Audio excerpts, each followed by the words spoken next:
ఎట్టకేలకు ఎట్టకేలకు ఉద్యోగులకు సంబంధించి డిఏ పెంపు అయితే చేయడం జరిగింది. ఈ నెల వేతనంతో కలిపి జూలై 1 నుంచి చెల్లింపు అయితే చేయబోతున్నారు. 2023 జనవరి నుంచి వర్తించబోతుందన్నమాట. ఇక బకాయిలు పీఎఫ్ ఖాతాలో అయితే జమ అయితే చేయబోతున్నారు. ఉత్తర్వులు జారీ చేసిన ఆర్థిక శాఖ.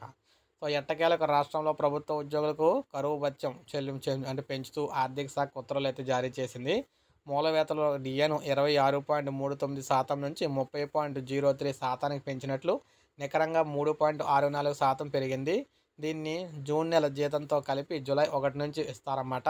2023 నుంచి జనవరి నుంచి డిఏ పెంపు అమల్లోకి వస్తుందని, అప్పటి నుంచి 2025 మే వరకు కూడా ఇవ్వాల్సిన బకాయిలను ఉద్యోగుల పీఎఫ్ ఖాతాలు జమ చేస్తామన్నారు.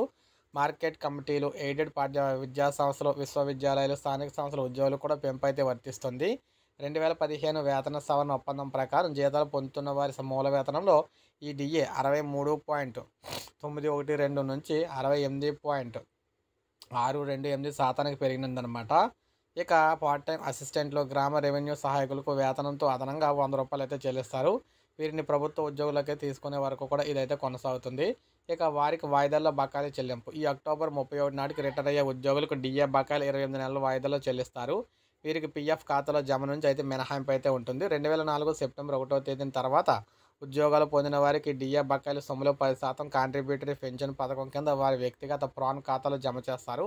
మిగిలిన 90% వచ్చే నెల 1 నుంచి 28 నెలల పాటు సమాన వాయిదాల్లో చెల్లిస్తారనమాట. కాంటింజెంట్ ఉద్యోగులకు సంబంధించి రాబోయే 28 నెలల వాయిదాల్లో చెల్లిస్తారు. పింఛనుదారులకు కరువు భత్యము డిఆర్ని కూడా 26.39% నుంచి 30.03% పెంచుతూ మరో ఉత్తర్వులు అయితే ఆర్థిక శాఖ జారీ చేసింది. వీరికి కూడా పెంపును ఈ నెల పింఛన్ నుంచి వర్తింపజేయాలా వచ్చే నెల 1వ తారీఖు నుంచి చెల్లిస్తారు. ఇక 2023 జనవరి నుంచి వీరికి రావాల్సిన డిఆర్ బకాయిలను వచ్చే నెల నుంచి 28 నెలల వాయిదాలో చెల్లిస్తారు. 2023 జూలై 1 నుంచి చెల్లించాల్సిన మరో డిఆర్లకు సంబంధించిన ఉత్తర్వులు కూడా 6 నెలల తర్వాత జారీ చేస్తామని ఆర్థిక శాఖ అయితే తెలిపింది. సో చూసారు కదా, 2 జీవోలు అయితే వచ్చేసినాయి. డిఏకి సంబంధించి, డిఆర్కి సంబంధించి 2 జీవోలు అయితే రావడం జరిగిందనమాట ఉద్యోగ పెన్షనర్లకి. సో ఇది మనకు అప్డేట్. ఒక లైక్ చేయండి, సబ్స్క్రైబ్ చేసుకోండి, మన ఛానల్ సబ్స్క్రైబ్ చేసుకోండి.